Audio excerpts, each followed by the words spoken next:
começando o Store Talks, onde empreendedorismo vira história e histórias inspiram empreendedorismo, acompanhado sempre do nosso café Bovoni, café com grãos selecionados, com aquela torra perfeita para extrair os melhores aromas e sabores com um bom café. Nada daquele carvão que você toma por aí. Quer conhecer? Manda um direct, manda uma mensagem no YouTube, vem aqui, marca com a gente, conhece o estúdio e toma um cafezinho Bovoni com a gente. É isso aí, você que nos acompanha aqui no Instagram, a gente não vai no Instagram ainda, no YouTube, curte, compartilha e comenta, nós precisamos da interação para saber como a audiência está recebendo o nosso conteúdo. Xinga, fala qualquer coisa aí, tá valendo, o importante é interagir. Hoje, nosso convidado para bater um papo gostoso aqui sobre empreendedorismo, negócios e outros assuntos em geral que a gente já estava comentando aqui, Levi Gimenez, da Ganas Educação e Consultoria. Levi, muito obrigado aí por ter aceito o convite para ter esse papo aqui, trazer um conteúdo para os aspirantes a empreendedores que estão nos acompanhando, os empreendedores que querem melhorar os negócios. Quem sabe pegar algumas dicas com ele aí também para a gente aprender. Com certeza, obrigado, Levi. Eu que agradeço o convite e o café, né? Café maravilhoso. E, bom, eu sou Levi Gimenez, né? Eu, na maior parte da minha vida, fui professor, né? Professor da área de finanças, professor da área de controladoria, sempre palestrante pelo Conselho de Contabilidade e sempre buscando ajudar o empreendedor, né? E a partir de uma determinada... Eu não sou, assim, aquele empreendedor serial, aquele empreendedor raiz que já nasceu empreendendo. Não. Aos 20 anos, eu me aventurei, montamos uma lanchonete numa cidade do interior de São Paulo, Araçariguama, e, bom, nós não sabíamos nem fritar batata direito. Caraca! Não é piada. É risível, mas não é piada. Porque de desespero. Não, mas é comum. Eu também fui da área da alimentação, isso é uma realidade. As pessoas empreendem na cozinha porque, teoricamente, é fácil, mas tem segredos? Não, tem detalhes. Tem detalhes. Na verdade, eu diria que essa para mim são dos mitos do mercado, que como todo mundo precisa comer, mexer com comida é muito fácil. Eu diria que não, mexer com comida tem um risco tão grande como qualquer outro negócio, né? Você monta um restaurante e não quer dizer que o público vai gostar da sua comida, né? E tem outro detalhe, você tem que estar sempre criando, sempre inovando, porque ninguém aguenta comer a mesma comida sempre, né? Então, e aí você tem que ter uma boa gestão, você tem que entender de custos. Traduzindo, você precisa ser um empreendedor, um super empreendedor para mexer com comida, não existe nenhum benefício com isso, não. Mas não precisa dizer o que aconteceu com o restaurante, né? Desculpa, não era um restaurante, era uma lanchonete. Fechei, né? Peguei aquela primeira parte, rapaz, eu não vou lembrar, faz muito tempo. Mas foi da época do Plano Collor, só para você, agora deu para situar, né? E aí, um aumento de inflação absurdo, começou um super consumo, principalmente na área de comida, e aí você tinha dificuldade em comprar, né? E aquelas coisas que a gente vive no nosso dia a dia, mas naquele momento eu não tinha maturidade para fazer a gestão e conseguir controlar o negócio. E eu me casei na sequência, né? E minha primeira mulher ficou 2 anos passando um perrengue danado porque eu estava pagando o banco, né? Eu não fiquei devendo para ninguém. E aí, acho que ali foi o primeiro grande aprendizado meu. E acho que talvez até ajudou a ir à frente aquela crença limitante que manda a gente parar de empreender e volta para a CLT. E foi exatamente o que eu fiz, né? E aí eu passei muitos anos na área financeira, E aí, há uns 15 anos atrás, eu ganhei vamos dizer, uma motivação para empreender, né? Eu estava muito bem numa empresa, CFO, achando que ia ser CEO, e a empresa vendeu para uma dessas empresas que estava envolvida na Lava Jato. Nossa. Tomou um calote de 3 milhões de euros, e aí era uma empresa belga, resolveu sair do país. E aí eu fui empreender, já estava numa idade, então eu já sou que eu posso dizer, de um empreendedor idoso, porque eu comecei a empreender, eu já estava com mais de 45 anos, que é uma faixa que antigamente estava aposentando, né? Então, mais ou menos. Mas o que foi bom disso é que eu comecei a aprender com mais substância, né? Entendendo mais de gestão, maturidade, exatamente, mas entendendo mais de gestão, de custo, fluxo, caixa. Aí também fui para o mercado agora, se lá atrás eu não me meti com um negócio que eu não entendia, eu fui para o ramo da educação, fui trabalhar com polos educacionais, que não era assim algo tão novo para mim, porque eu conhecia educação, vivia educação há muitos anos como professor, e aí agora foi o grande desafio. Qual o grande desafio? Vender. Não existe empreendedorismo sem vendas. E eu fui aprender a vender, né? E foi uma coisa... Não existe negócio sem venda. Não existe negócio. Não existe negócio sem venda, exatamente. Se você estiver fazendo alguma coisa, mesmo que ela seja grande e você não está conseguindo vender e não está ganhando dinheiro, é hobby, né? É um hobby meio caro às vezes, mas... Ou é o governo. Ou é governo. Ou é governo. O fator governo não pode ser ignorado. Então veja isso. Uma das coisas que o país pode melhorar é privatizar o governo, né? Então polêmica, alerta de polêmica. E aí eu comecei com um polo, né? E comecei com todos aqueles problemas do empreendedor pequeno, né? Mão de obra, ninguém quer trabalhar para você. Mesmo que o seu salário seja bom, você não tem um negócio que o camarada aqui... Eu não falo ninguém, eu estou falando de talento. Gente que tem visão, gente que tem ambição. Esse camarada quer algo maior. Ele não quer trabalhar para você, não quer apostar no seu negócio. Então fica um pouco complicado, né? Então eu comecei, num primeiro momento, eu empresário, né? Eu empresário, então eu chegava de manhã, abria o polo, lavava os banheiros, limpava o polo, abria o polo, atendia o aluno, vendia, ensinava a entrar na plataforma, fazia parte acadêmica. Serviu o café. Fazia e servia o café, é verdade, bem lembrado, bem lembrado. O café num polo não pode, um polo sem café não é um polo. Então, mas ali foi um aprendizado tão fantástico, porque embora, assim, me comunicar nunca foi um problema, né? Ao contrário, mas eu não tive problema para vender. Então, primeiro foi aprendendo, né? Depois eu comecei a gostar, né? Até deixa eu te interromper para fazer uma pergunta. Você está falando de vendas. Você, em algum outro momento da sua vida, você lidou com vendas ou só quando você entrou nessa parte dos polos educacionais? Quando eu entrei na parte de polos educacionais, eu não vendia nem carro. Meu carro era meu irmão que vendia.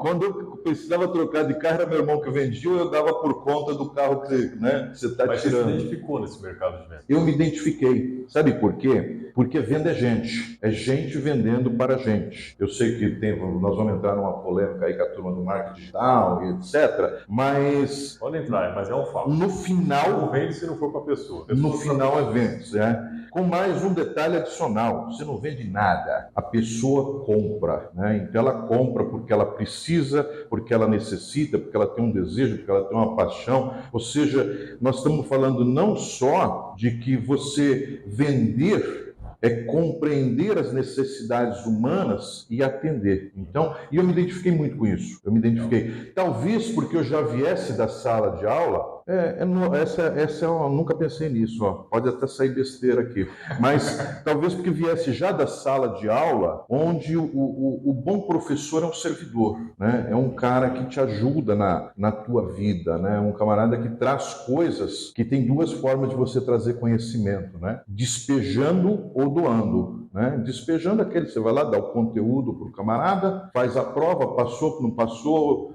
pouco não é uma coisa importante para você. E quando você trabalha o ensino como missão, né, de você querer ajudar as pessoas a construir, né, as pessoas a construírem, evoluir, né, e é que você dá a aula de uma outra forma, né, e essa outra aula, hoje eu tenho amigos que são professores, porque um dia eles tiveram aula comigo e eles falam isso abertamente, né, então é entrega. E vender é uma entrega, né? Tanto é que assim, quando a ansiedade de vender não faz com que você não venda. Então, quando eu vejo isso com o meu pessoal e nós aprendemos da pior forma possível, não vendendo, né? Porque a gente tinha muita ansiedade de vender e estava muito preocupado com a meta. Não é que você não tem que se preocupar com a meta, não. Gente sem meta não é só em vendas, não é na vida. Não chega a lugar nenhum, né? Então, a gente está muito preocupado com a meta que a universidade passava, muito preocupado com isso, e esquecemos do processo, da jornada. Então, o aluno que procura o ensino à distância, em grande maioria, ele tem um problema que ele precisa resolver. Qual é? Ele precisa fazer um curso superior. Seja para evoluir na carreira, seja pelo propósito dele mesmo de acrescentar conhecimento que ele quer mudar de carreira, qualquer coisa assim. Isso, exatamente. O motivo exato, cada um tem o seu. Não são muitos os motivos, você já falou os principais aí, né? O principal é que você precisa botar dinheiro em casa, né? E esse aumentar a renda, né? Nem todas as pessoas têm muita clareza de futuro. Isso é fato. Eu ouso dizer que a minoria tem. A minoria tem. Eu não queria dizer isso para não polemizar. Você caiu... Mas a minoria. Eu acho que se você...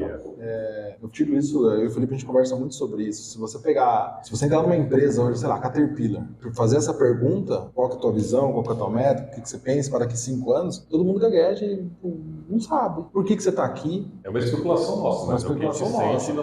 Mas é que eu sinto isso porque eu conheci a gente conhece pessoas no dia a dia e como é uma assunto que me interessa, eu faço essa pergunta. Sim. Eu faço essa pergunta de churrasco, eu acabo com churrasco. Essa é a minha meta, destruir churrasco. Então, se você de relacionamento. A gente chega e tá numa conversa, mas o que você quer pra sua vida? O que você busca? Aí a pessoa dá não, o que você pensa daqui 20 anos, 30 anos? Não que eu saiba, tá? O Felipe me conhece, eu sou um desses, meio perdidão, assim, meio, cara, o que eu vou fazer? Mas eu acordei quando eu comecei a estudar, fazer cursos, fazer treinamento, fez o Empretec, foi onde deu cara, não sei. Isso é um fato tão interessante que teve uma época da vida que eu dei muito apoio a pequeno e médio empresário e acabei meio que virando uma especialidade minha, né? Trabalhar em empresas pequenas, médias, até mesmo como funcionário, como não seletista, mas trabalhando, prestando serviço há mais tempo do que uma assessoria, efetivamente. 100, 200 horas por mês, né? PJ.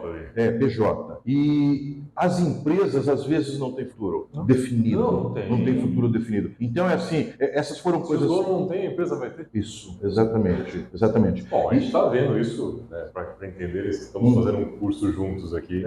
Isso. Que esse episódio vai ao ar depois que o curso já acabou. Mas é só a gente ver lá dentro do curso como que tá. As pessoas não têm as metas, não sabem. Né? Estamos ali, inclusive, para entender isso. A boa parte de nós estamos ali para isso. E o mais interessante é um curso sobre vendas. Liderança de vendas. Olha, liderança de vendas. O líder de vendas não tem muita clareza, né, final. O próprio Empretec mostrou isso pra gente. Tava lá 20 empresários, tinham pequenos, mas a maioria acho que estava ali no médio para pequeno porte já de faturamento, e o pessoal tava vendo borboleta. Quando começava a conversar, a perguntar... Eu sempre volto que assim, é o nosso modelo de educação, né? E aí eu não falo só educação formal, não. É educação histórico-cultural do Brasil, né? Falta essa dificuldade de ter um propósito para o futuro. E aí é aquele clássico, né? Mas o que você quer para daqui 5 anos? Não, mas daqui 5 anos tá muito longe. Até lá eu penso, Não, tá muito longe. Chegou esses 5 anos, o que você fez? Você saiu de onde você estava? O mais escuta não sei nem se vou estar vivo. Estatisticamente você vai. Aliás, quem responde isso ainda vai viver mais uns 50 anos. Eu acho que isso foi o modelo de educação nosso. Aliás, eu não consigo dizer um modelo de educação. Eu diria que, olha, eu não gosto nem de Paulo Freire, nem da lógica da educação bancária, ensino bancário, etc. Mas eu acho que ele tem um pouco de lógica no que ele fala. Não sei se Paulo Freire, Eu queria ver o que é educação bancária. Educação bancária é aquela educação que você vai lá, é formal, bancária vem de banco, né? Seria o descarregar conhecimento. Descarregar conhecimento. Que é o sistema educacional vigente no Brasil, praticamente. Hoje é uma mistura, né? Vigente no Brasil e na uma boa parte do mundo. A gente não pode só trazer esse problema só para nós, não. E eu não diria que é educação bancária, mas eu chamaria isso de escolarização. Você foi escolarizado. Porque a educação é algo mais, a educação te prepara para a vida. A escolarização não necessariamente, ela te dá elementos que vão te ajudar na vida, mas você vai ter que sair buscando muito mais coisa. E ela não te preparou para você buscar. Este é o pior. Entendi. Basicamente seria a escolarização, ele te entrega um modelo pronto, você tem que seguir isso aqui, é um fluxograma. Isso, bem por isso. O que isso. você está falando seria, sai desse ensinar a fluxograma pensar. e pensa. Quais são outras alternativas que fogem disso aqui? Isso, exatamente. O padrão da realidade. Porque o pessoal fala muito em pensamento crítico, mas o pensamento crítico, ele está muito associado a um modelo ideológico, e não a um modelo que eu diria assim, um modelo que vai te ajudar a pensar, mas para aplicar na sua vida, que pode ser uma ideológica também, até pode, mas não necessariamente. Mas eu acho que eu entendi acho que você está querendo dizer, não sei se você corrige se eu estiver errado, que esse pensamento crítico, ele vem de uma ideologia e ele te amarra a ela. Ele não está te falando assim, seja crítico, avalie todas as opções e escolha. Não, ele está te falando, seja crítico a isso e vem para cá. Seja crítico dentro da minha caixinha. É isso que eu dentro vejo. da minha caixinha. Siga o meu fluxograma. Exatamente. Critica, vou falar aqui porque a gente está falando de Paulo Freire, a gente sabe quem ele é. Ele é a pessoa que mais destruiu o ensino nesse país. Tem essa vertente de visão. Então, é um pensamento mais à esquerda. É ele que está falando, mas eu concordo. Eu não sei o que pensar, tá? Porque eu acho que tem muita pessoa boa elogiando, e eu nunca li nenhuma obra do Paulo Freire. Com certeza tem pontos positivos, mas... Tem pontos positivos. Eu conheço ele mais pela crítica do que, de fato, pela obra. Então, eu tento não entrar no flow. Mas isso é uma verdade, porque os professores, a maioria da pessoa de esquerda, os professores, falando de professor propriamente dito, ele traz essa visão. E eu vi isso com meu filho agora. Meu filho está no ensino médio, teve um professor que fez um comentário, ele discordou e, ele não quis debater com ela, levou para casa. Eu falei, mas o que ela te respondeu quando você usou esse argumento? Ele tentou dar um outro ponto de vista. Ela falou que eu estava errado. Eu falei, mas qual é o argumento que ela usou? Não, ela não usou. Ela falou que eu estava errado e seguiu a aula. E aí eu fiquei com aquela cara de pastel ali e também não quis mais debater. Então eu falei, não, você tá certo, também não vai adiantar discutir isso em sala. Não. Mas e se ele discutir, ele vai ser retaliado, que é esse o modus operandi, né? E o problema dos grandes autores, não só de Paulo Freire, mas eu acho que em particular nesse caso dele, é que muita gente não citou muito e não leu nada. Como tudo. Né? Cara, você está falando um negócio aqui, a gente conversou com alguns pré-candidatos de esquerda e defendendo comunismo, socialismo. Eu duvido que esses caras tenham lido efetivamente uma obra de Marx a fundo, entendido, interpretado isso. Vai pela ideologia que se ouve na esquina. E dos doutrinadores do partido. E da direita também, tá? Da direita também. Exatamente. Você vai falar, você vai ver. Privatiza tudo. Não, calma, segura também. Os pensadores liberais, o cara fala, eu sou liberal, tá? Mas quem você leu? Quem que é liberal? Isso, vamos começar primeiro perguntando o que é ser liberal, né? Então é complexo, né? E aí, então, retomando, que a gente tergiversou um pouco, é que eu trouxe para dentro da empresa, para as vendas, isso. E aí a gente tem uma coisa que eu levo muito a sério, são as vendas, né? E isso ajuda o teu negócio a crescer, isso te ajuda a melhorar a cultura da sua empresa. Toda empresa tem que ter cultura, tem que estar muito claro, né? Tem que estar muito clara a cultura da sua empresa. Boa ou não existe cultura boa ou ruim, né? Isso é uma questão de perspectiva, mas a cultura tem que estar muito clara, né? E o mais importante que no passado, se você pegar algum vídeo meu, você vai ver eu falando que, olha, esse negócio de propósito não é bem assim, primeiro você atira, depois você pinta o alvo, né?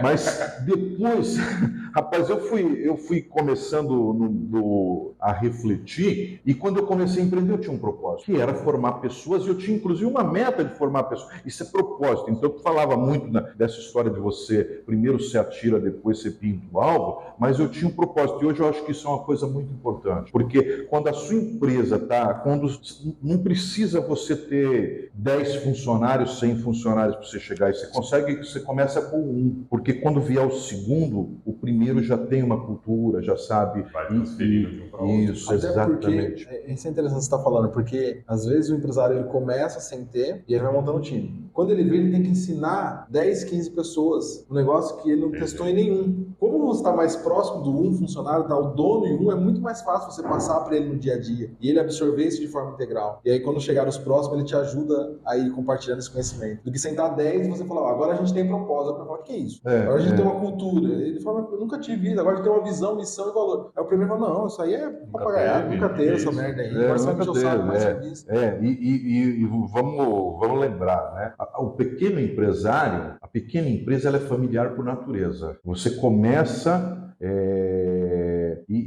você vai trazer pessoas da sua família para te ajudar. São confiança, né? Que são de confiança. Você vai cometer erros enormes por causa disso, mas e tem que ser assim, né? Até porque a família vai aglutinar mais no teu propósito do que um terceiro que não te conhece. Né? E depois você vai ter um momento que você vai ter que começar a se livrar da família, né? Então, a única coisa que você talvez não consiga se livrar, a não ser por um divórcio oneroso, é da sua mulher, mas o restante da família, devagar você vai precisar trocando. Não só a família, aquele cara que lá atrás, no comecinho, virou parte da sua família. O primeiro, segundo, terceiro funcionário, você vai precisar também ir... A não ser que ele evolua junto com o negócio. A não ser que ele evolua junto com o negócio, o que é meio raro, porque à medida que você vai crescendo, você vai subindo a régua. E chega uma hora que você vai subindo a régua para você e para o negócio, para você e para o negócio. Só que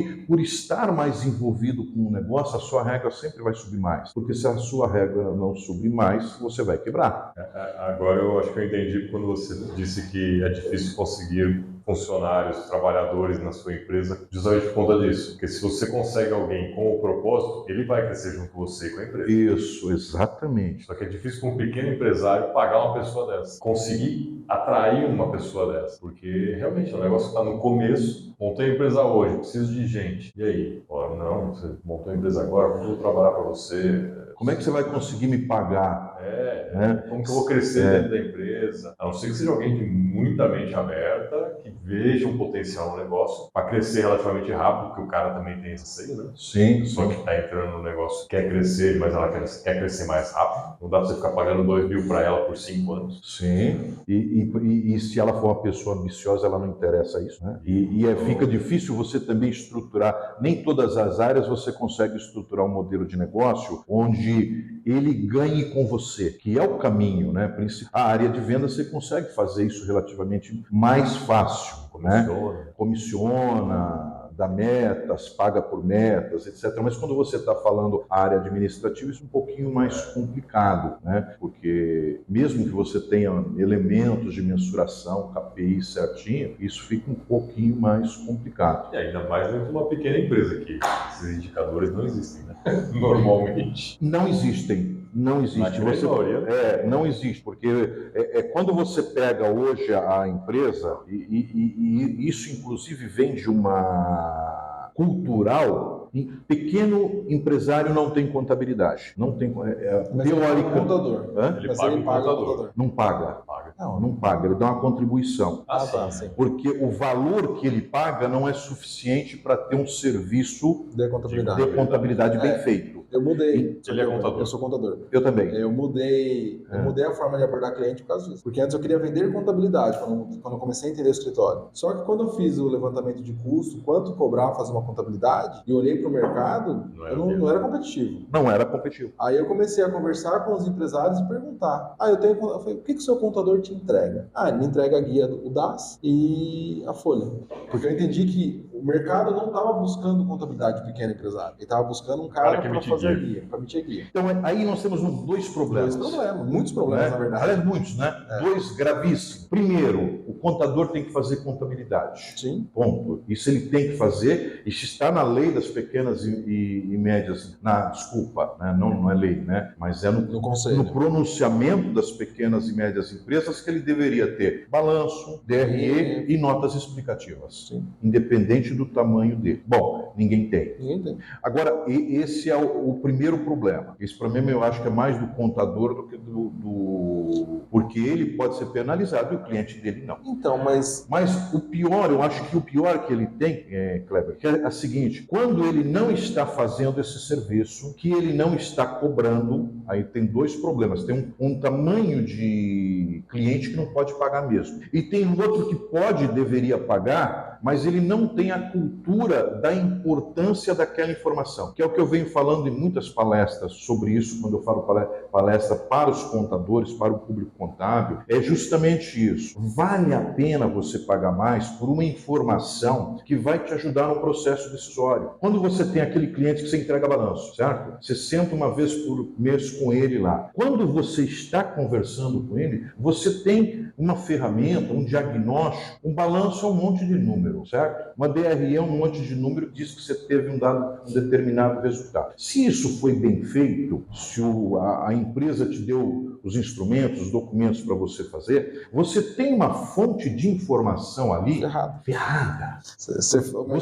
Você pega aquilo lá, você pega o teu balanço, pega o teu ano inteiro, não vou nem falar de um prazo maior que seria o ideal, mas você pega 12 meses, põe numa planilha Excel, todo mundo tem, põe no Google Sheet, que todo mundo tem, e você faz só faz só com a DRE. Pega lá e compara os teus custos, compara os teus preços, a sua despesa, olha o teu lucro, olha a evolução disso. O importante não é o dado que está ali dentro, mas a informação que ela vai te trazer. E mais importante, como dizia um professor que eu tive no mestrado, mais importante que os números são as perguntas que você pode fazer sobre eles. E mais importante que as perguntas são as respostas. Vou dar um exemplo. Faturamento aumentou 20%. Boa informação. Excelente. Progredimos? Não sei. O meu custo para fazer esse faturamento aumentou quanto? Tua área de vendas deu quanto de desconto? Você precisou dar frete gratuito? Você precisou fazer isso? Você precisou fazer aquilo? Lá no bottom line, sobrou menos dinheiro. No fim, o que importa é o resultado.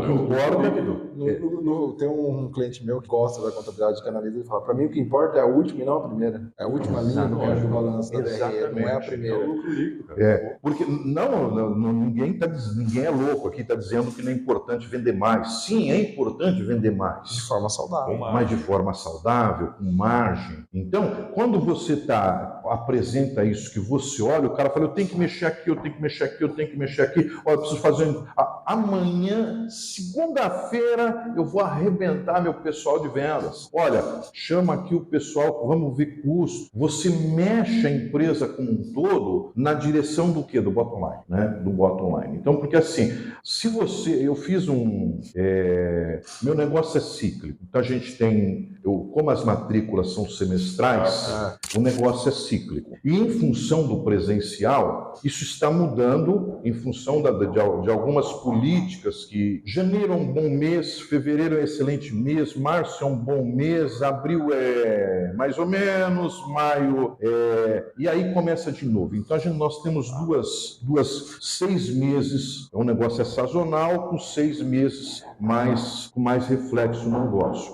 E terminou o mês, eu faço um kick-off, aquela reunião de lançamento, alinhamento, para onde nós vamos, onde nós erramos, o que nós acertamos, mas isso do período, porque eu já faço isso semanalmente. Toda segunda eu faço isso, né? Então, monitoramento constante o negócio. Exatamente. Segunda-feira é a reunião do amor e da porrada. Depende da semana. Né? Então, se todo mundo cumpriu as metas a semana anterior, é reunião de amor, né? Depende do que diz o gráfico. Nós só vamos comemorar, porque nós temos que comemorar, né? E a próxima, e na segunda-feira nós vamos fazer a reunião da semana, né? E como empreendedor, no fim de semana, eu fecho os números, né? Porque sou um pequeno empreendedor, eu não tenho um monte de gente para fazer, tem uma pessoa que faz outra, né? Olha, hoje a gente tem 7 polos e temos 12 pessoas. É bem pouco, somos poucos, né? Na gestão, basicamente sou eu e uma pessoa, né? Então o restante é comercial e acadêmico, e a gente tem, teoricamente, deveriam ser 14 pessoas, mas conforme a gente foi abrindo mais polos da mesma bandeira, a gente conseguiu alguns ganhos de escala, principalmente na parte acadêmica. Bom, com isso, com esse time pequeno, você não tem como fazer muito diferente. Então tem que ir lá e fazer você o controle, fazer os KPIs, né? Você faz os KPIs para você também, né? E aí Você é parte da equipe, né? Você é parte da equipe, né? E se você não se exigir, você vai exigir de quem? Então, aí o que a gente faz aqui? Segunda-feira é reunião de vendas, conversa sobre vendas, a gente planejamos a semana. Então, ok. No meio da semana, eu faço uma reunião, agora é uma reunião de alinhamento. Pipeline. Esse cara aqui, como é que tá? Esse cara aqui, como é que tá? É uma reunião de alinhamento. Exatamente, uma reunião de alinhamento. E tem outras reuniões que a gente vai fazendo de vendas para ir ajudando no processo e garantir a meta e claro, né? Eu uso agência, né? Eu não tenho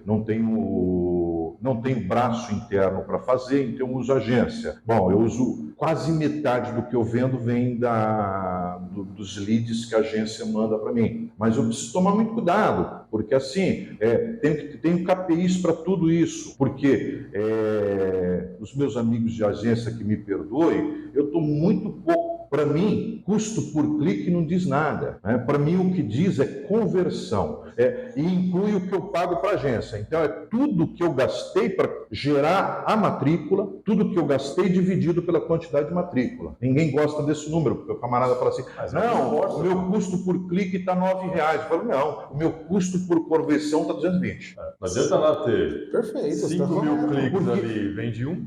Exatamente. Sabe por quê? Porque você tem que entender os KPIs do seu negócio. Meu negócio tem só 2 KPIs, conversão e retenção. E claro que isso abre em outros KPIs, mas 2 grandes KPIs, conversão e retenção. É isso que garante o meu faturamento. Então, esses outros números que vão me apresentando no meio do caminho, eu não quero nem saber.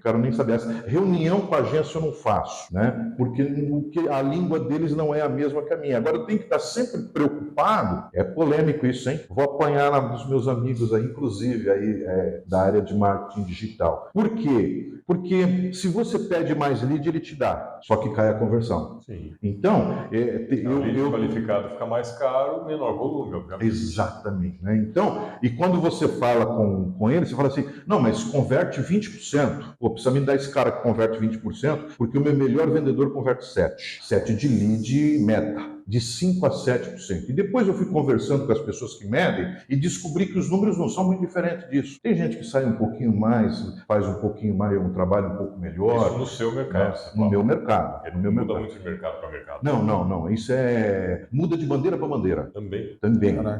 Você tem a marca, né? Tem a marca, tem bandeiras que focam mais. A maioria das bandeiras não falam em venda e focam em preço. Ixi, vou perder o contrato.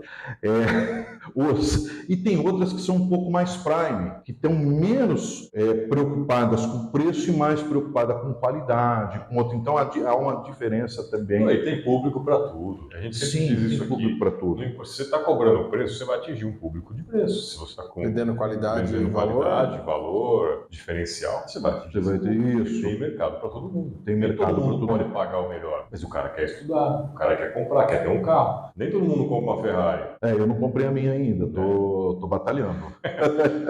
E nem todo mundo quer comprar um, sei lá, o Uno. O Uno não vende mais. Acho que vende, usadinho. Usado. Mas é o mercado do carro usado. Tem mercado para todo mundo. Então, É que a universidade não dá para você comprar um curso que já foi feito. Não, você compra o diploma do outro, né? Já eu vendo meu diploma para alguém. Tem uns casos aí de diploma falso, mas abafado. Então, agora, o grande aprendizado, ao longo desses anos aí com polos, tem um que eu aprendi a vender, né? E acho que hoje talvez seja a área que eu tenho mais focado, é a área de vendas, né? Tem hora que até eu tô lá olhando o que o pessoal está fazendo, porque a gente trabalha com um chatbot, onde você consegue ver as conversas, né? Tem hora que o cara está lá, dá uma vontade de você entrar e falar com o cliente, vender, né?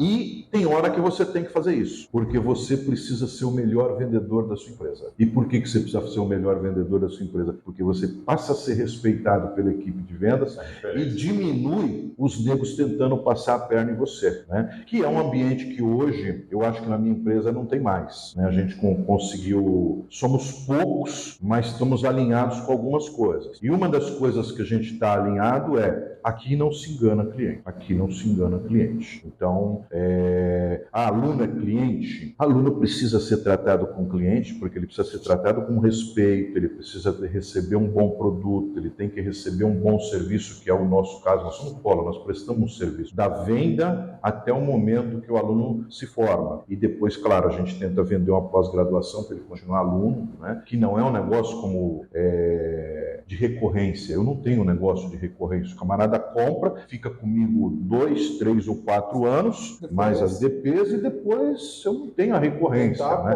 Eu tenho só mensalidade, né? Mas ok, não deixa de ser a gente entendendo o negócio, né? O ponto mais crítico do negócio, talvez, aí é a retenção. No EAD, a retenção é muito difícil, né? Nós trabalhamos com um público que desiste muito. Você tem esse número de conversão para retenção? Olha, a retenção vai variar um pouco de universidade para universidade, mas ela vai aí, está entre 18% e 30%. É muito, o aluno que se forma é bem pouco em relação ao aluno que entra. Eu te perguntei porque no mercado tradicional, talvez, de comércio, acho que é menor ainda. Para mim é um absurdo, porque se você já tem um cliente, para você vender de novo para esse cliente é muito mais fácil do que você ganhar um novo cliente. Na minha concepção, até porque o meu mercado eu não ganho novos clientes, eu nem tenho espaço para isso. Então eu vendo com recorrência para o mesmo cliente. Meu negócio principal é esse. No comércio de rua é um pouco diferente, mas se você tem ali um CRM bom, se acompanha o histórico desse cliente, faz uma oferta ativa, chama o cliente de novo com uma certa recorrência. Lógico, muda muito de tipo de produto para produto, mas é mais fácil você vender para alguém que já comprou na sua loja do que você buscar um novo cliente. O que você colocou é bem isso. Difícil é. Difícil Isso aí não tem mas dúvida. tem o mais difícil e o menos difícil. Mas, tipo, o que o Gustavo falou no último programa que a gente foi ao ar hoje, inclusive. Não tem tempo pra fazer, mas tem pra refazer. Que foi o título do episódio. Porque é isso, tipo, dá um trabalho pra você fazer isso, só que depois vai chegar uma hora que você olha a tua loja e ela tá vazia. Você fala, nossa, mês passado tava cheio. Então, se você tivesse anotado o nome... Vazia de cliente, cheio de produto. Esse é o cliente mais barato que você tem é indicação. E o de maior conversão. O segundo cliente mais barato que você tem, que infelizmente eu não tenho, é o seu cliente, né? Agora, eu vi isso na minha carreira o tempo todo, a gente buscando cliente e prospectando, e bota vendedor na rua, e faz estudo técnico, e faz isso, faz aquilo, e fecha negócio com um novo cliente, e o cliente que você já tinha está fechando com o concorrente. Abandonado. Porque ele ficou abandonado. Então, é o segundo cliente mais barato, que é o seu cliente do dia a dia. Agora, acho que talvez uma coisa muito crítica nesse sentido é que nós não temos uma tradição grande de pós-venda. Se a gente pensar em termos de vendas, se a gente pensar no passado, se olhar 20, 30 anos atrás, você vai ver que o pós-venda era alguma coisa que você tinha que fazer, e aquilo era uma receita incremental. Aí, a partir do momento que nós começamos, e também vem ferramentas, né? Quando é que você começa a poder implantar um CRM, você poder ter um histórico maior do seu cliente, e você poder ver esse cliente como alguém que vai continuar, entre aspas, seu amigo. Alguém que, quando ele tiver uma necessidade, vai vir conversar primeiro com você. Porque se ele vier conversar primeiro com você, ele não compra mais de ninguém se você estiver fazendo um bom trabalho. Aí entra o problema do qualidade de atendimento. Tem lugar que você entra... O custo dessa equação é isso. Sim. Não, mas eu tenho que fazer uma análise comparativa. Porque você tem um custo de manter esse cliente e fazer esse cliente voltar, mas na maioria das vezes ele é menor do que você trazer um novo. Ok, você fez um relacionamento, esse cliente procurou de novo. Se o produto, o serviço que você tem para oferecer está muito além do que ele está buscando em termos de custo, você não vai conseguir converter, independente se ele é seu amigo ou se ele bateu. Agora, se você não está longe da realidade de mercado daquilo que ele busca, se você não conseguir converter, é porque você é muito ruim mesmo. Péssimo trabalho. Nesse sentido que eu quero dizer. Tirando o custo do produto, do serviço dessa equação, eu acho que é exatamente isso. Você fidelizar o cliente, se tornando amigo, se tornando próximo, íntimo, que seja, né? Porque depende muito do tipo de relacionamento e negócio que você tem. É isso. E hoje nós estamos tão automatizados que você Você começa fazendo isso com o seu funcionário. No dia do aniversário dele, você manda não precisa ser no dia do aniversário. Pega assim, fechamento de ciclo. Você vai ter aquele funcionário que se destacou e etc. Escreve a mão para ele, você agradece ele, parabeniza ele pelo resultado, sabe? Eu duvido que lá dentro ele não vai chorar, né? E nós podemos fazer isso com o cliente. Tem histórias muito bacanas aí que eu não vi, mas eu vi da época da pandemia, gente mandar a pizza para o camarada e mandar lá o bilhete. Nós estávamos com muita dificuldade e obrigado por você consumir a minha pizza porque você está ajudando eu a sobreviver. O cara escreveu e mandou para o cara. Pergunta para a pessoa que recebeu esse bilhete se hoje ele fala em trocar de pizzaria. Não, porque ele recebeu um carinho. É esse carinho que a gente não dá e quer que o cara volta, né? Então, eu não vou dizer para você que o nosso negócio é fantástico, que a gente trata o cliente como a gente devia e etc. Mas a gente está buscando isso, sabe? Porque cada cliente, cada pessoa quer ser tratada de uma maneira diferente também. Isso é uma coisa complexa. Eu tenho esse problema, e até a gente fui jantar com a minha esposa outro dia, e o garçom era tão atencioso que minha esposa ficou incomodada. Tirou a privacidade. Porque, tipo assim, ela acabava de... tava na churrascaria em rodízio. Ela comendo, ela colocava o talher... Quer que eu troque o prato? Não sabe? Tirava, trazia um prato limpo. Muito atencioso. Mas ele fez isso ela trocou de prato umas 4, 5 vezes à noite. E realmente muito atencioso. Ele estava tão atento. Talvez porque estava vazio o espaço, você consegue assim sempre. Mas era toda hora, tipo, ela virou um refrigerante assim, acabou a latinha que ele percebeu, ele já quer outro? Quer uma cerveja? Toda hora ele chegava, assim, a cada 10, 15 minutinhos ele tava falando com a gente. Mas muita atenção, só que incomodou, porque é o perfil da minha esposa. Ela prefere que você atenda ela bem na chegada, que você esteja à disposição quando ela te chamar. O perfil dela. É o perfil dela. Ela saiu de lá reclamando, falou, nossa, cara, chato, né? E não, ele tá fazendo o trabalho dele. É isso, ele tem que tratar. Se ele conseguir fazer isso com todas as mesas, todo mundo volta aqui. Que ele e todos os outros deviam fazer, né? Então, olha que interessante isso. Nós estamos tão acostumados a ser maltratados que a gente se surpreende quando o cara faz o trabalho dele. A gente não sabe receber elogio. Não sabe receber elogio. Eu fui dar uma palestra, né? Para com isso. Aceite o elogio. Aceite elogio. Elogio foi feito para ser aceitado, né? Elogio, principalmente quando é honesto e não foi para massagear o seu ego porque está querendo alguma coisa, né? Mas elogio foi feito para ser aceitado.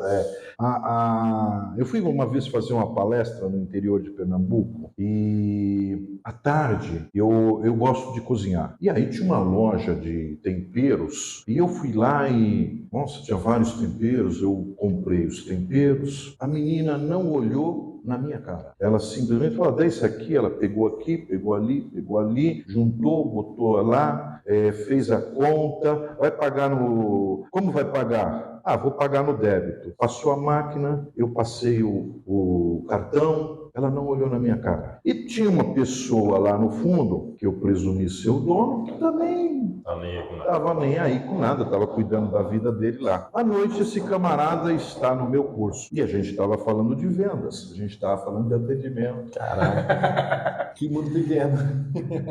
Que mundo pequeno. E adivinha quem foi que levantou a mão para falar que a gente não consegue funcionário para fazer bom atendimento? Nossa. Aquele cara que estava lá no fundo, que devia estar orientando essa menina, ela talvez não tenha... não foi treinada, né? Talvez fosse o primeiro dia dela ali, né? Não parecia, porque ela conhecia bem os produtos, mas... E aí, o que é este funcionário? O que é o bom atendimento do teu cliente? É o reflexo do teu trabalho, do meu trabalho, é o reflexo da liderança. E eu disse isso para ele. Claro que eu não falei, cara, você deve ser um tremendo mal educado e aquela menina é um reflexo seu, porque você contrata gente igual a você. Esse é o primeiro erro de contratação que a gente faz. Mas com certeza era esse o problema. Eu não podia dizer exatamente isso para ele, eu tive que dizer de uma maneira polida, né? E falar de treinamento e etc. Esperamos que tenha entendido o recado. Mas quem é que precisava de treinamento? Era a menina? Era ele. Ele tinha que ser o primeiro. Ele que tinha que ser o primeiro, porque o dia que ele aprendesse a importância do cliente, né? Aquela menina, por exemplo, se ela me olhasse, eu não sei nem se ela era bonita ou feia, porque aí eu também não olhei na cara dela. Não deu Não houve espaço para empatia, isso. que é um ponto importantíssimo da venda, né? E aí, aquela menina poderia falar assim: o senhor não está precisando de um gengibre? O senhor não está precisando disso aqui? Olha o ticket, né? Olha, não é da minha conta, mas o senhor está pensando em fazer o quê? Eu estou pensando em fazer... O senhor não está precisando daqui desse tempero de salsa? Ela poderia me fazer uma venda incremental e aquele camarada poderia estar ganhando mais dinheiro com venda incremental de uma boa parte de clientes, né? Infelizmente... E cativando os clientes, porque ele vai ser bem atendido, vai gostar, vai voltar, sabe que ele vai ter uma redação. Se tiver uma dúvida, vai voltar ali para perguntar. Tudo bem que essa menina não ia ser citada nesse episódio, né? Porque o atendimento dela seria um atendimento bom e a gente não estaria falando dela aqui. Mas em compensação eu teria comprado mais, eu teria voltado lá. Agora, se eu for comprar tempero, eu sei onde eu não vou. Não, mas ou não, ou você poderia estar dando um exemplo positivo aqui. Uma vez eu fui comprar um tempero, eu saí de lá e comprei um carro. Você já viu essa história? Tem uma piada sobre isso. Porque você poderia estar falando: olha, essa pessoa eu entrei para comprar salsinha e saí e gastei mais de R$500. Mas como assim? Olha o que ela foi incrementando. Isso.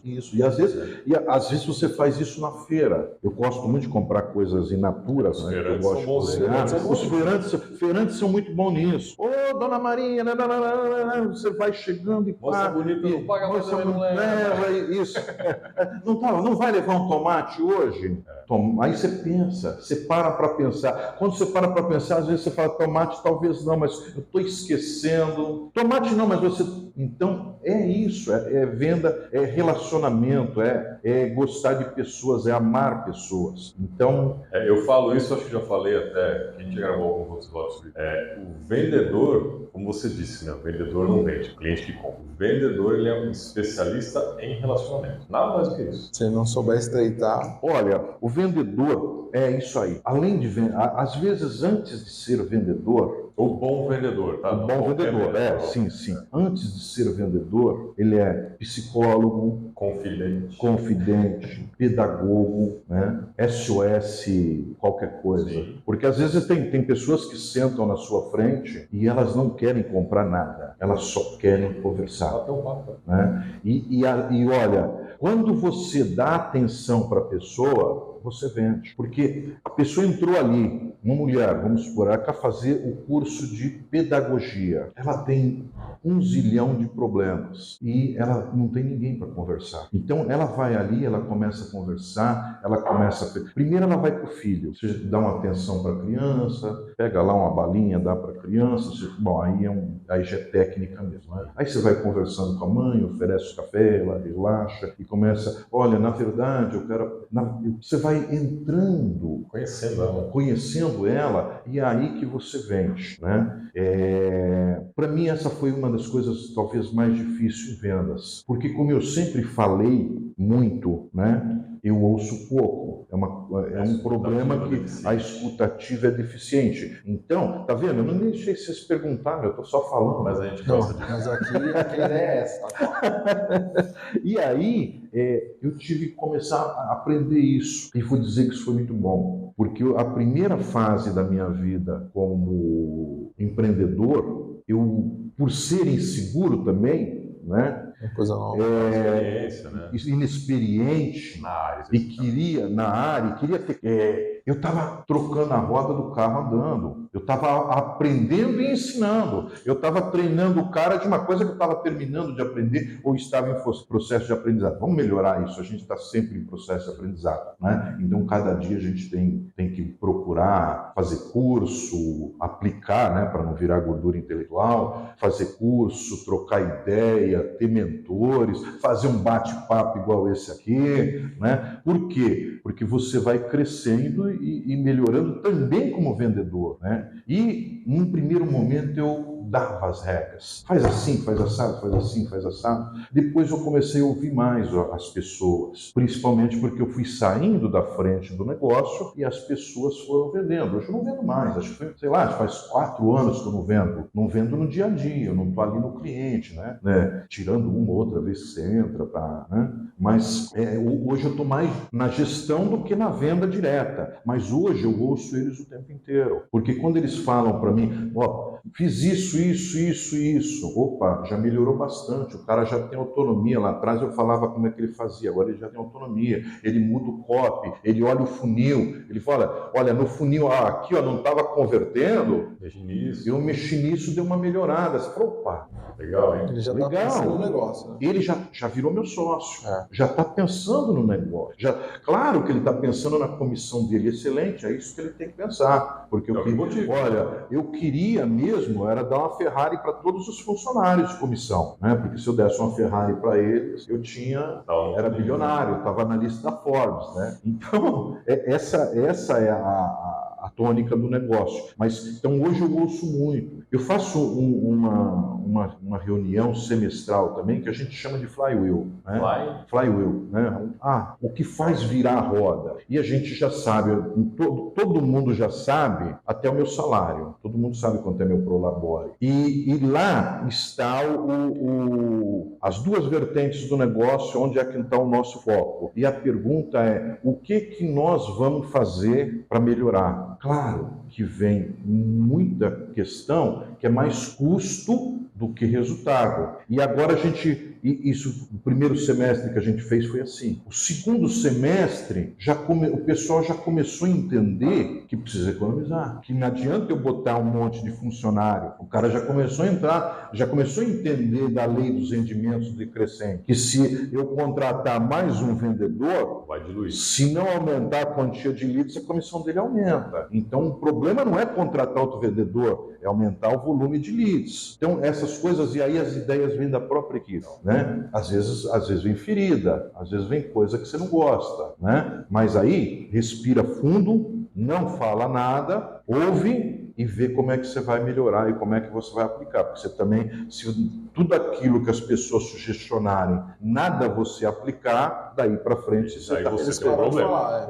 Você tem um problema porque você está falando para ninguém, está fazendo reunião para ninguém, né? Aí vira aquele negócio, o cara dá parpite, porque virou ao invés de te dar solução para o seu negócio. Vai chegar uma hora e o cara não vai falar mais nada, porque ele fala, não tem resultado. Não tem resultado, né? Então, ou vira uma reunião do semestre passado, né? Os eventos que falaram lá vêm de novo, né? E dentro desse contexto, as pessoas gostam de fazer isso. Elas gostam de participar, elas gostam de ver o negócio melhorar, quando elas estão alinhadas com o seu propósito. Quando elas estão alinhadas com o seu propósito, ele já evoluiu um pouco mais de ser funcionário para ser um parceiro do teu negócio. O próximo passo é você criar um caminho para ele ser sócio do seu negócio, mesmo pequeno. Pergunta se eu sei fazer isso? Não sei, mas a gente vai aprender. Vai começar a estruturar isso também. Vai começar a estruturar isso também. Legal.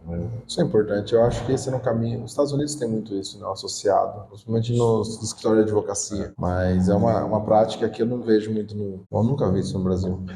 Talvez nas startups. Talvez. A turma de tecnologia talvez tenha feito isso. Até porque aí tem outros quesitos, né? Você está com uma startup, quando você está começando com uma startup... Ele também veio do modelo americano, né? Veio do modelo americano. É mais fácil de fazer isso aí. Como funciona a contratação na sua empresa? Imagino que você talvez não tenha contratado já há alguns meses ou talvez anos. A equipe já está meio fixa ali por um tempo aí. Mas como você contrata? Você se preocupa com essa questão do propósito? Você contrata pelos hard skills, pelos soft skills? Você pega uma pessoa já treinada, você treina ela? Ultimamente eu tenho contratado pelos soft skills e até mesmo pela ausência deles.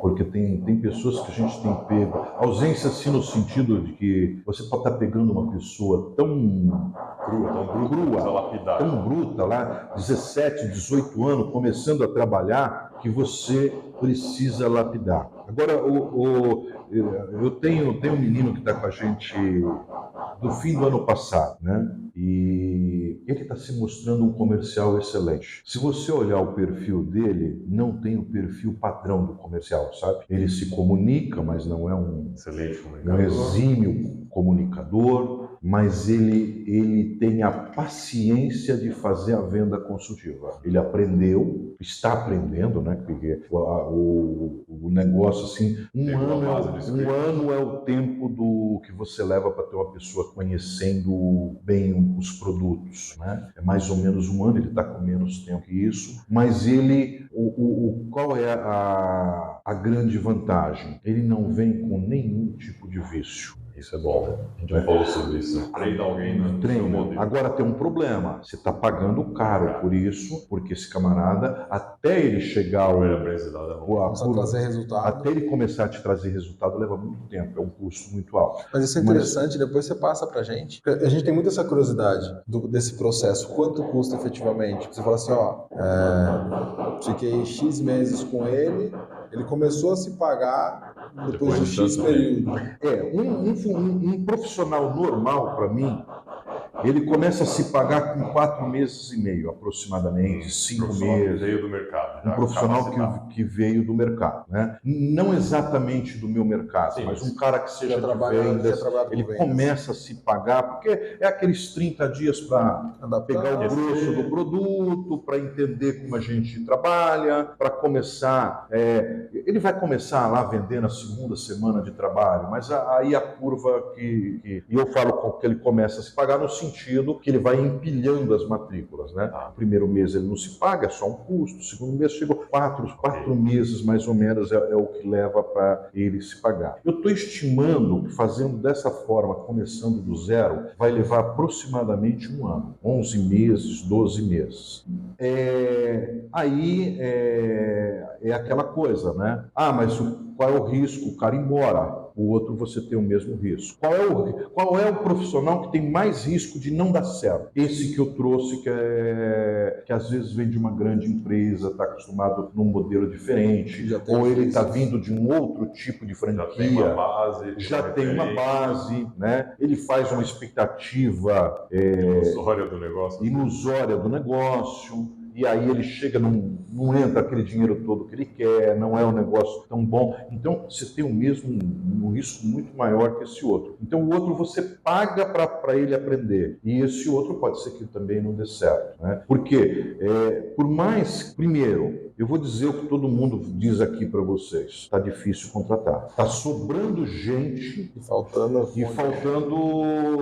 sobrando currículo. Sobrando vaga. E sobrando vaga. Então, por exemplo, eu uso normalmente eu coloco a vaga no PAT, né? Até porque se você conseguir contratar, você está ajudando a sua própria cidade, né? Os meus polos, a maioria estão em cidade do interior, mas normalmente eu consigo contratar da agência. Por incrível que pareça, eu recebo 30, 40 currículos por mês.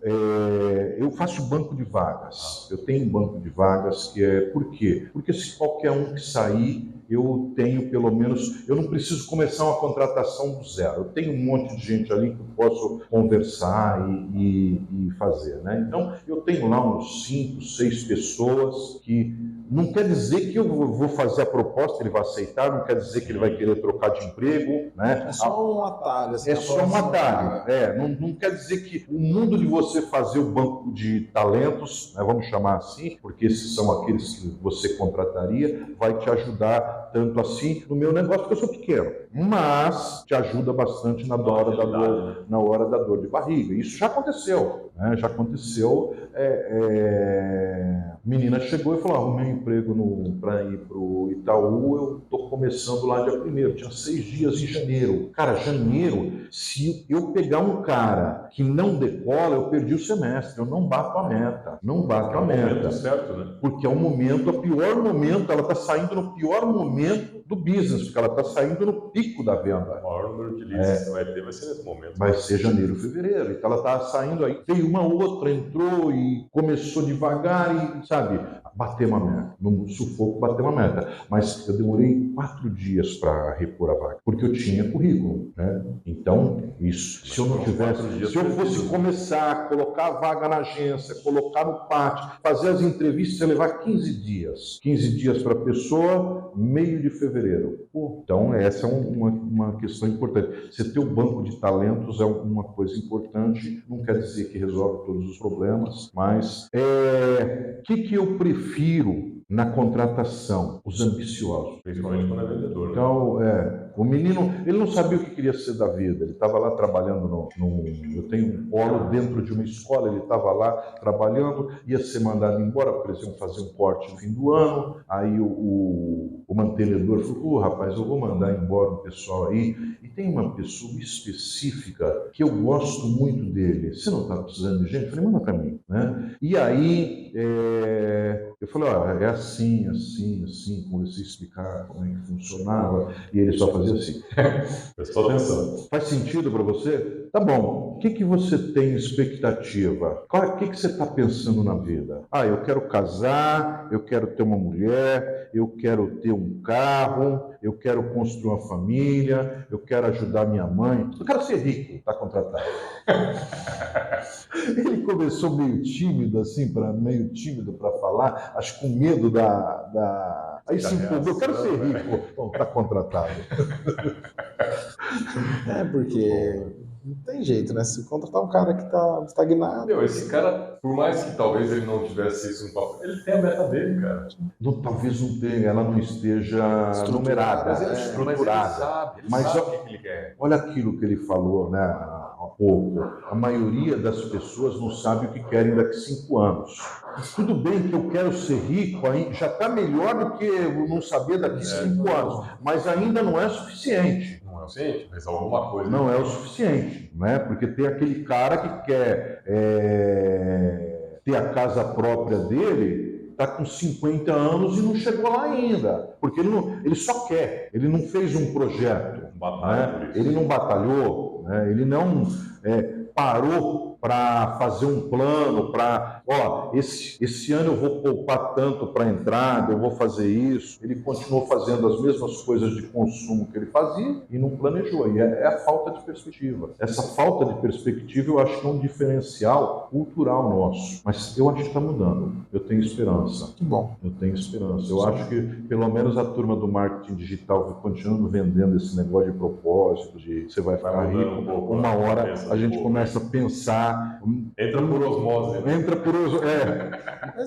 Mas Mindset por osmose. Mudança de mindset por osmose. Mas isso eu perguntei ontem aqui para nossa convidada, como mudar a cultura, né? Porque é algo que é complexo demais. Como que se cria a cultura? Planejar a cultura que a gente tem hoje? Ou só foi acontecendo? Porque eu vejo, quando você olha para outros países, teve um mínimo de planejamento de cultura. Você olha para os Estados Unidos, ele teve um planejamento lá, a primeira Constituição, quem começou a pensar nos Estados Unidos, país, eles tinham uma ideia. Talvez não era o plano mais estruturado, mas eles tinham alguma coisa. A liberdade é essencial. Tanto é que a liberdade de expressão lá é inquestionável. Não tem debate. Não, você não pode xingar. Pode sim. Se quiser xingar, você xinga todo mundo. Depois não resolve. Não falar, você pode falar. Aqui é tudo misturado, é liberdade de expressão, mas você não pode ofender. Mas aí fudeu, né? Aí nós vamos entrar numa pauta que não... vai ficar muito extensa. Nós vamos entrar numa pauta extensa e que me desagrada muito. Mas é complexo, né? Mas assim, você falou, como mudar a cultura? Eu acho que o achismo, talvez se os empresários começassem a olhar para o teu funcionário, você pegou esse garoto, você deu esse exemplo, pô, esse cara tem um negócio aqui, eu vou trabalhar ele mais nisso, eu vou ajudar ele a pensar planejamento, pensar estrategicamente a família, o carro. Isso vai afetar a geração. A geração dele, aí ele vai compartilhar isso com os amigos, é o efeito bola de neve que a gente conversa. Vai conversa. ensinar para os filhos, para os netos, e o negócio vai expandir. E o negócio vai expandir. O que eu vejo às vezes é que o empresário ele quer, e a gente já conversou com vários, eu quero, mas eu não quero perder tempo trocando essa ideia. Você entende? Então eu não quero. Se eu não vou a fundo no negócio, eu não quero. Exato. Então, mas o que eu sinto de muitos empresários é isso. Eu quero um cara bom, eu tenho problema de mão de obra, mas eu não quero trocar uma ideia, entender a dinâmica, de repente ajudar ele a planejar, chegar para ele e falar assim, financiamento. Eu tô falando isso, gente, porque se o Elton estiver assistindo, ele testemunha. Eu tive um garoto que eu contratei com 18 anos, 19. Eu já assisti, não, você vai mandar esse episódio pra ele. Vou mandar pra ele. Eu cheguei pra ele e falei exatamente isso. O que você quer na sua vida? Aí ele, eu quero ser advogado e contador. Eu falei, tá, quanto custa uma faculdade de contabilidade? Não sei. Eu falei, então vai descobrir. Primeiro passo. Primeiro passo. Aí ele foi e tal, passou um tempo ali. Entrou no meio do ano, já tinha passado, entrou em agosto, assim, já tinha passado pelo de matrícula e tal. Em janeiro a gente sentou, falei, e aí? E a faculdade vai fazer? Eu não posso pagar. E por que não? Não, porque faculdade é caro. Eu falei, de onde você tirou isso? Aí ele parou. Eu falei, você pesquisou? Não. Eu falei, então como você tá falando que é caro? Vai pesquisar. E volta aqui. Aí eu falei pra ele assim, para o teu dia de trabalho e vai pesquisar quanto custa uma faculdade. Aí ele foi, ligou em várias faculdades, liguei nessa, essa custa tanto, não dá pra me pagar. Não consigo pagar, Cleiton. Eu como não? Vem aqui. Peguei uma lousa, tem uma lousa no escritório. Peguei um episódio com essa lousa. Seu salário é esse, líquido. Quais são suas despesas? Me fala. Não, eu gasto R$100 com internet. Falei, isso não é prioridade. Como assim? Eu gosto da internet. Falei, e ele é evangélico. Falei, a sua igreja, teu dízimo, não é importante pra você? Falei, então primeiro dízimo. Uhum. E o que mais? Internet. Falei, não, isso não é prioridade. Faculdade. Você não falou que ia ser contador? Falei, então primeiro para a faculdade, depois você vem a internet. Internet é um S, mas na faculdade tem internet pra você usar pra fazer trabalho. Na faculdade, no escritório, na rua, enfim, né? Você vai achar o meio. Tá, verdade. Eu falei, o que mais? Vamos lá, o que mais tem despesa? Eu faço isso, listei tudo, sobrou R$300 pra ele. Ainda sobrou 300. Pagava a faculdade, sobrava. Ou seja, dava para pagar a internet e ainda sobrava 200. Isso. Aí na hora que eu montei tudo isso pra ele, ele ficou olhando. Eu falei, você não vai andar de Uber, você não vai sair todo final de semana, você não vai sair beber todo final de semana. Por fim, ele bebe, tá? Você não tem muito o que fazer. Os próximos 4 anos da sua vida é a faculdade, é teu sonho, não é a faculdade que você quer?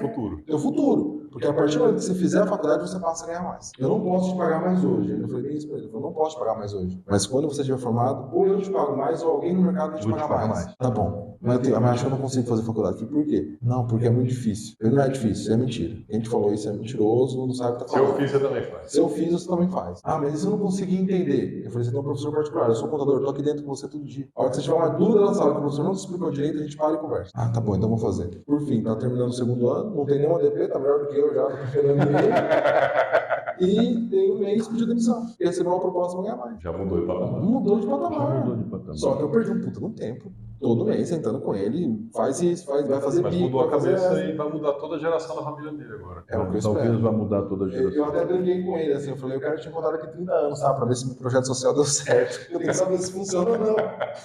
Mas, sabe, aí toda semana ele manda, minha carta saiu, isso aconteceu, eu tô indo pra comprar um carro, tô fazendo bico. Mudou a mensalidade. Mas custa. A questão, estava falando do como funciona os Estados Unidos, o projeto, o planejamento. Na verdade, se você pensar, nós tivemos diversos motivos pelos quais o planejamento não estava incluso. Precisamos pensar também que planejar enquanto disciplina não é algo tão antigo assim. E isso começa, vamos supor, lá na década de 60, 70, e vai encontrar um Brasil aqui na inflação. A gente até criou, nós somos criativos, nós criamos a correção monetária, nós criamos formas de proteger o balanço, fazer orçamento em moeda forte, a gente fazia orçamento em dólar, uma série de coisas, mas era mais fácil, isso as grandes empresas, porque as pequenas e médias era muito mais fácil falar, não dá para planejar nesse país.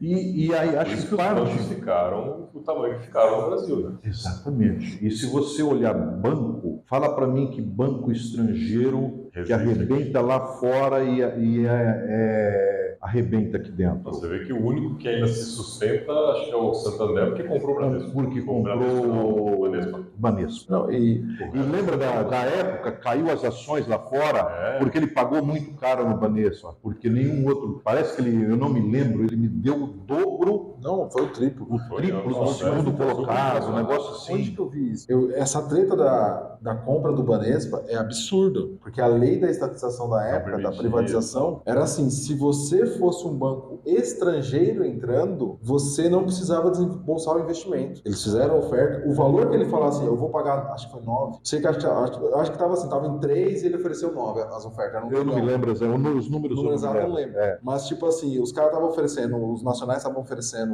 3, 4, ele ofereceu 9, 8, 10. E aí vendeu. Só que por ele ser um estrangeiro entrando no capital, tinha uma brecha na lei da privatização que ele não precisava aportar esse dinheiro, desembolsar esse dinheiro. Esse dinheiro tinha que ficar numa reserva dentro do próprio banco por 30 anos. Mas era dele, corrigido pela inflação, corrigido pela Selic.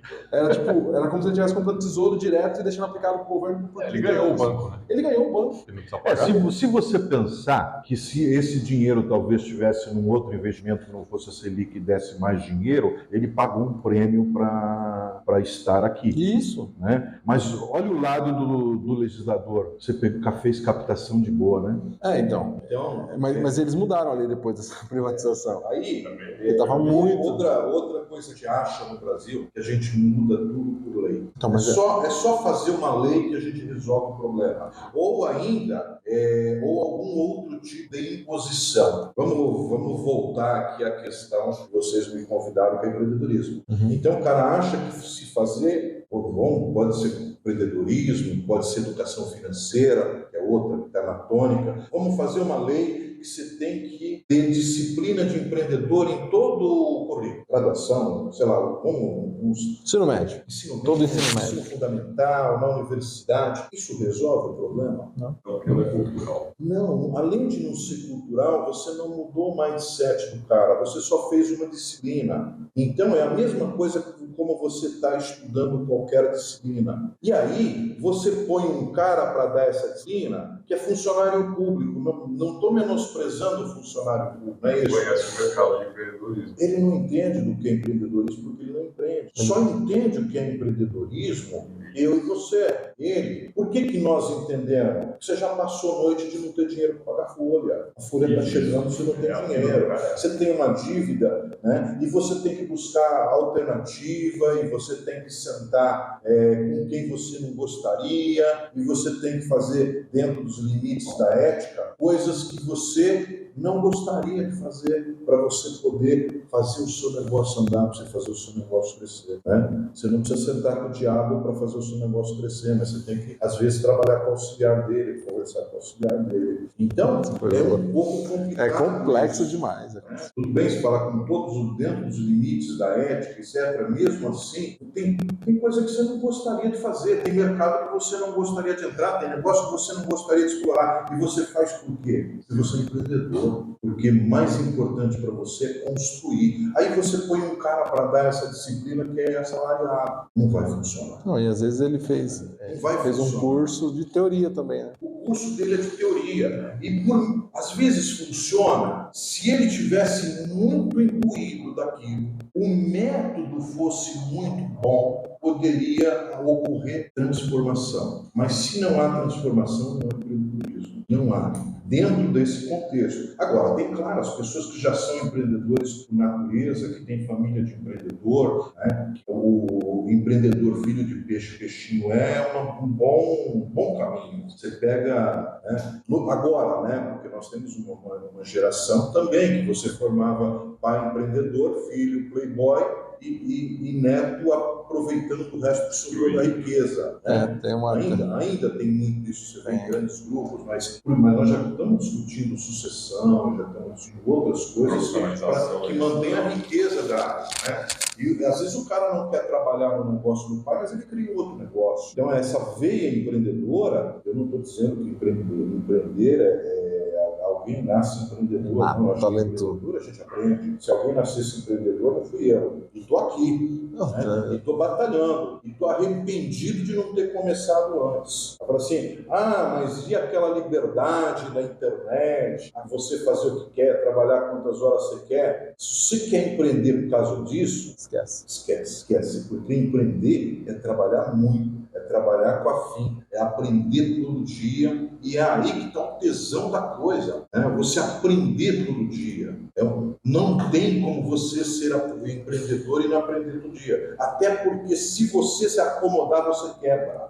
Porque Quem quebra, olha que interessante, quem quebra você não é a concorrência, quem quebra você é você, quem quebra você é seu mindset. E você pode quebrar 2, 3 vezes na vida e reconstruir, porque se o seu mindset for de reconstrução, porque se não for, você vai quebrar a primeira vez e vai voltar a ser seletivo. Você vai quebrar e vai fazer um concurso público. Então, aqui no Brasil nós achamos que nós resolvemos tudo por lei. Tudo a gente faz uma lei, a gente resolve. E o pior é que aqui a gente tem o famoso a lei não pegou, né? Que a lei não dá certo, a lei não pegou. Existe a lei, mas ela não pegou. A lei não pegou, porque ela não mexeu com aquilo que devia mexer. Tem lei que pega? Vamos citar uma lei que pega? Você vê hoje gente andando sem cinto de segurança? Não, mas muito difícil. Mas por que a lei pegou? Porque mexeu no bolso e em algum momento uma campanha de segurança que mostra, olha, se você bater o carro com o cinto de segurança, você tem X vezes mais chance. Aí a lei pega. Por quê? Porque ela... Mas é um processo cultural lento, mas no caso, você deu esse exemplo, e de fato hoje em dia dificilmente você vê alguém que anda sem cinto. Dificilmente. Eu lembro que na minha época, meu amigo, quando eu andava de carro... Na minha época, eu sou bem mais velho que você, né? Tô chegando. Se você andasse com cinto, ele corria de você. Isso. Eu lembro do você podia falar que, olha, não ia fazer diferença você vender o carro. Você quer com cinto ou sem cinto? Porque não ia fazer diferença, era acessório. Estava lá no carro. O dia que você precisasse puxar o cinto, ele estava emperrado, cheio de sujeira, lá, não saía do carro. Você colocava você. Eu achava o bico porque uma vez eu lembro disso, a gente tava andando de carro indo pra cidade com meu irmão, sem cinto, todo mundo no carro. Aí na hora que a gente olhou, tinha uma blitz, aí era pra isso que você colocava cinto. Coloca o cinto porque a polícia tá vendo. Não era porque, não, eu vou pensar e vai me salvar, não. Eu só colocava quando tinha polícia na estrada. Mas mudou, né? É outro fator que, quando você comentou da contabilidade, é um fator. A contabilidade é necessário, mas a maioria do mercado ninguém faz. É uma lei que recomenda, o contador tem que fazer, mas o cliente não. Mas por que ele não faz? Não sei. Eu não sei onde o contador deixou muito para lá em algum momento, porque eu entendo que se